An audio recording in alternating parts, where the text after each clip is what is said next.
ধরেন সারা রাত স্লোগান হয়েছে, সারা রাত গান হয়েছে, কবিতা, স্লোগান, আনন্দ সবকিছু হয়েছে।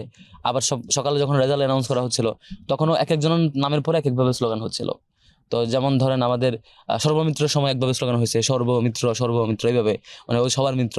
তো এইভাবে করে হ্যাঁ, একজনের সময় আমাদের এক ভাই হচ্ছে চকলেট খাওয়াইতে ভালো, তার সময় চকলেট চকলেট অনেক স্লোগান হয়েছে, মানে যার সাথে যেটা রেলিভেন্ট বেশি ওইটা স্লোগান হয়েছে। তো হিজাবের ইস্যুতে যেটা আপনারা দেখেন চারুকলায় সাবিকুন্নাহার হিজাবি তো আমাদের তিনজন ছিল, উম্মে সালমা ছিল, সাবিকুন্নাহার তামনা ছিল, আফসানা ছিল। বাকি দুজনের ক্ষেত্রে কিন্তু স্লোগান হয় নাই। স্লোগান হয়েছে কার ক্ষেত্রে? স্লোগান হয় উম্মে সালমার ক্ষেত্রে স্লোগান হয়েছে ভাবি ভাবি স্লোগান হয়েছে, কারণ হচ্ছে সে আমাদের রায়হানের ওয়াইফ, আরেকজনের প্রার্থীর। তো এইভাবে স্লোগানটা ওই ব্যক্তির রেলিভেন্সির উপরে ডিপেন্ড করছে। আর সাবিকুন্নাহার তামান্নার ক্ষেত্রে এটা ঘটেছে কেন? চারুকলায় তার ছবিকে বিকৃতভাবে এঁকে শিং এঁকে দিয়ে তার হিজাবকে বিকৃত করা হয়েছিল। এটা একটা হিজাবোফোবিয়ার সিম্বলিক রিফ্লেকশন আর কি। তো সেখান থেকে একটা ভয়েস রেজ করা হয়েছিল যে আসলে হিজাবোফোবিয়াটা আসলে বিশ্ববিদ্যালয়ে চলে না।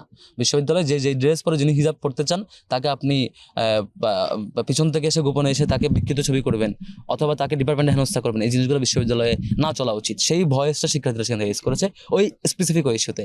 এটাকে বিদেশি মিডিয়া বা স্পেসিফিক একটা দেশের মিডিয়া কেন এটা প্রেজেন্ট করছেন সবকিছু জানা সত্ত্বেও এটা তাদের এজেন্ডার ব্যাপার। তবে দেশীয় মিডিয়া যারা হাজির ছিলেন তারা তো সবকিছু দেখেছেন। আশা করি আমাদের দেশীয় মিডিয়ার ভাইয়েরা সবাই সত্যটা উপস্থাপন করেছে।